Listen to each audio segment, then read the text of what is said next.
जय हिंद बच्चों, कैसे हो? उम्मीद करते हैं आप लोग अच्छे होंगे। प्यारे बच्चों, आज का क्लास लेकर फिर आप सबके बीच उपस्थित हो गए हैं।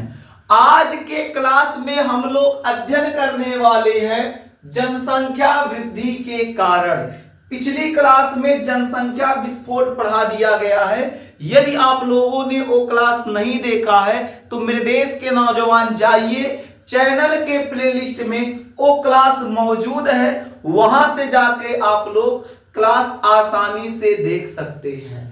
तो आज के क्लास में हम लोग क्या अध्ययन करेंगे? आज के क्लास में अध्ययन करने वाले हैं जनसंख्या वृद्धि के कारण। समय बचाने हेतु पहले से नोट कर दिया गया है, क्योंकि ये जो टॉपिक है जनसंख्या वृद्धि के कारण, जनसंख्या वृद्धि के कारण, ये जो टॉपिक है पूरा थ्योरी है। थ्योरी होने के कारण उसको लिखने में ज्यादा समय जाएगा तो क्लास लंबा हो जाएगा। क्लास को छोटा रखने के लिए क्या किया गया है, पहले से नोट कर दिया गया है, ताकि केवल और केवल आपको समझाना रहे। कम समय में हम लोग ज्यादा चीजों का अध्ययन कर सके, इसके लिए पहले से नोट कर दिया गया है, ताकि क्लास बहुत लंबा ना हो, क्लास छोटा हो, कम समय में ज्यादा जानकारी प्राप्त हो सके। तो आज के क्लास में क्या अध्ययन करने वाले हैं? आज के क्लास में अध्ययन करने वाले हैं जनसंख्या वृद्धि के कारण। जनसंख्या वृद्धि के कारण आज के क्लास में हम लोग देखेंगे ऐसा कौन सा कारण है, ऐसे क्या कारण है जिसके कारण लगातार जनसंख्या वृद्धि हो रही है। इन कारणों के ऊपर हम लोग चर्चा करेंगे। समाज में ऐसा क्या कारण उपलब्ध है जिसके कारण जनसंख्या दिन प्रतिदिन लगातार बढ़ रहा है। बात करें जनसंख्या वृद्धि के कारण की, तो पहला कारण हो जाएगा निम्न सामाजिक स्तर। पहला कारण क्या हो जाएगा? निम्न सामाजिक स्तर। निम्न सामाजिक स्तर क्या है? हमारे देश में लोग या हमारे देश में लोगों का रहन सहन का स्तर निम्न है। यानी जो हमारा देश है, ऐसा बताया जा रहा है कि हमारे देश में आज भी ग्रामीण क्षेत्र जो हैं, इसके अलावा कुछ और जो क्षेत्र हैं, गरीब तबके के लोग जहां उपस्थित हैं, वहां का जो रहन सहन है बहुत ज्यादा निम्न है। हमारे देश में लोगों का रहन सहन का जो स्तर है वो बहुत ही ज्यादा निम्न है। आगे बताया जा रहा है ग्रामीण क्षेत्रों में रहने वाली अधिकांश जनता निर्धन है। ग्रामीण क्षेत्रों में रहने वाली अधिकांश जो जनता है वो निर्धन है। आप गांव में देखे होंगे, गांव में सब एक बराबर नहीं है। ये 5 उंगली है, पांचों उंगली बराबर नहीं है। इसका मतलब है बाबू, ग्रामीण क्षेत्र जो गांव में निवास करने वाले लोग हैं, सब लोग एक समान नहीं है। कुछ लोग मध्यम वर्ग के हैं, कुछ लोग के पास धन ज्यादा है, कुछ निम्न वर्ग के हैं, कुछ बहुत ही ज्यादा गरीब हैं। तो वही समझाया जा रहा है ग्रामीण क्षेत्रों में रहने वाले अधिकांश लोग, ज्यादातर लोग, अधिकांश लोग मतलब ज्यादातर लोग क्या है? निर्धन है। ज्यादातर लोग क्या है? निर्धन है। जो यह विश्वास करते हैं, यहां करते हैं रहेगा, जो यह विश्वास करते हैं कि जितने अधिक बच्चे होंगे, जितने अधिक बच्चे होंगे वे उतने ही अधिक धनोपार्जन करेंगे। मतलब ग्रामीण क्षेत्रों में जो गरीब वर्ग के लोग हैं, जो गरीब वर्ग के लोग हैं, उनके दिमाग में ये बात सेट हो गया है कि हमारे जितने ज्यादा बच्चे होंगे उतना ज्यादा पैसा कमाएंगे। 10-12 टू हो जाएंगे, 10-10 हजार रुपया देंगे तो 10 लड़के हैं तो 1 लाख रुपया महीना हो जाएगा। यानी जो गरीब वर्ग के लोग हैं, गरीब वर्ग के लोग की मानसिकता यही है कि ज्यादा बच्चे पैदा करेंगे तो कम समय में हम अमीर हो जाएंगे, ज्यादा धनोपार्जन कर पाएंगे। धनोपार्जन का मतलब होता है कम समय में ज्यादा धन प्राप्त करना, कम समय में ज्यादा धन प्राप्त करना। तो आज भी ग्रामीण क्षेत्र के जो कमजोर वर्ग के लोग हैं, जो गरीब वर्ग के लोग हैं, उनके मन में हमेशा एक प्रश्न उठता है कि हम क्या करते हैं, ढेर सारा बच्चा पैदा कर लेते हैं और सब ढेर कुल पैसा कमाएंगे, ज्यादा पैसा कमाएंगे तो हम कम समय में ज्यादा धन इकट्ठा करके अमीर हो जाएंगे।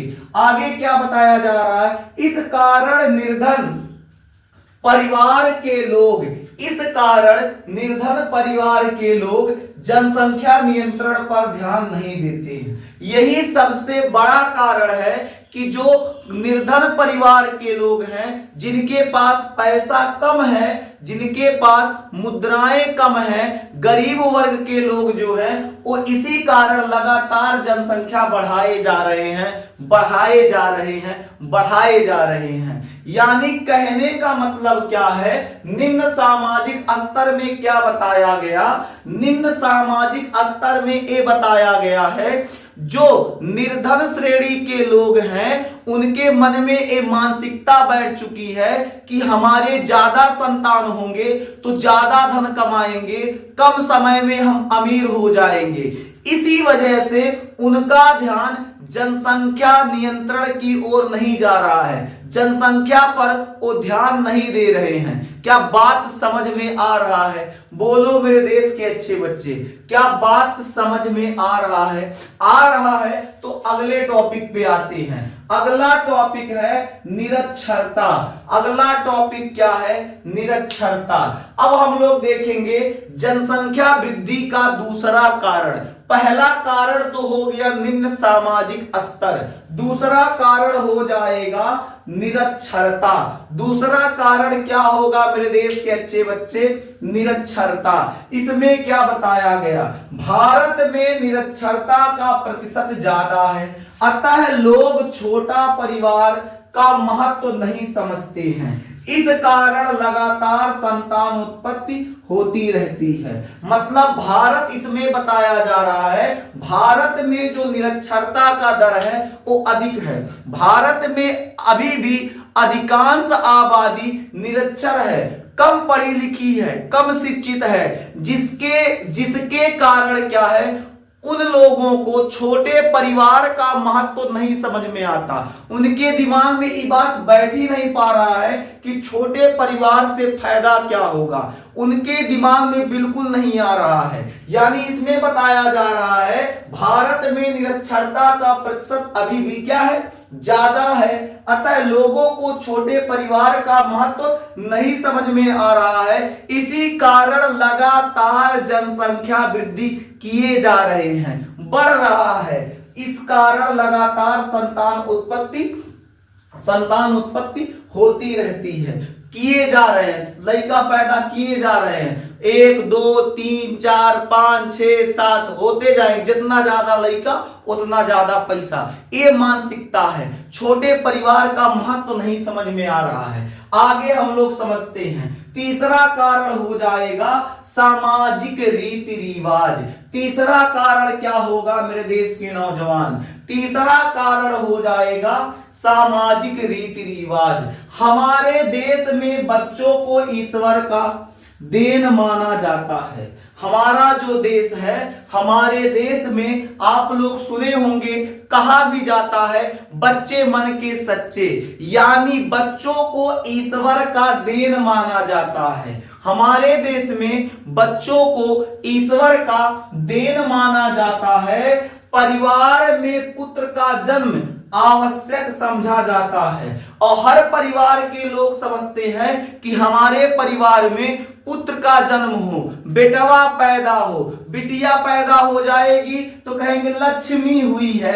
बाय द वे कल्पना करते हैं किसी परिवार में लड़की पैदा हो गई तो गटई बैठा के बोलेंगे लक्ष्मी पैदा हुई है, लक्ष्मी पैदा हुई है और गटइयों बैठा के बोल रहे हैं। और जब किसी के यहाँ लड़के का जन्म होगा, पुत्र की प्राप्ति होती है, उस समय क्या होते, कॉलर खड़ा करके बेटवा पैदा हुआ है, डीजे लगाओ, सोहर गवाओ। तो कहने का मतलब हमारे समाज में जो पुत्र प्राप्ति है उसको ज्यादा महत्व दिया जाता है। पुत्र का जन्म आवश्यक माना जाता है, बहुत महत्वपूर्ण माना जाता है कि हर परिवार में पुत्र का जन्म होना अति आवश्यक है। यह माना जाता है कि वंश का नाम पुत्र से ही चलता है। समाज यह मान चुका है, भारतीय समाज यह मान चुका है कि जो पुत्र होगा तो पुत्र से ही हमारा वंश आगे चलेगा, आगे बढ़ेगा। इसी कारण पुत्र प्राप्ति की कामना हेतु लोग कई संतानों को पैदा कर लेते हैं, जिसके कारण परिवार बड़ा हो जाता है।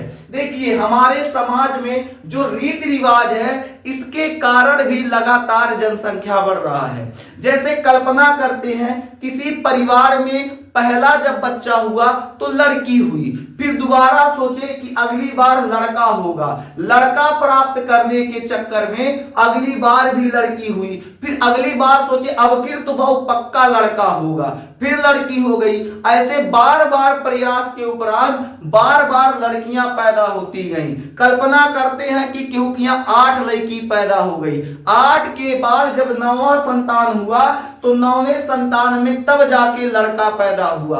तो एक लड़के के चक्कर में जनसंख्या बढ़ा दिए, 8 प्रोडक्ट बाहरे आ गया। अब ये बताइए इस प्रकार जनसंख्या वृद्धि हुई, लोगों के दिमाग में ये बैठ चुका है कि हमारे परिवार का वंश का नाम लड़का ही बढ़ाएगा, हमारे परिवार का जो वंश है आगे हमारा पुत्र ही चलाएगा। पुत्र प्राप्ति के लिए लगातार जनसंख्या बढ़ाए जा रहे हैं, लगातार बढ़ रहा है। वही समझाया जा रहा है कि सामाजिक रीति रिवाज के कारण भी लगातार जनसंख्या बढ़ रही है, लगातार जनसंख्या में वृद्धि हो रही है।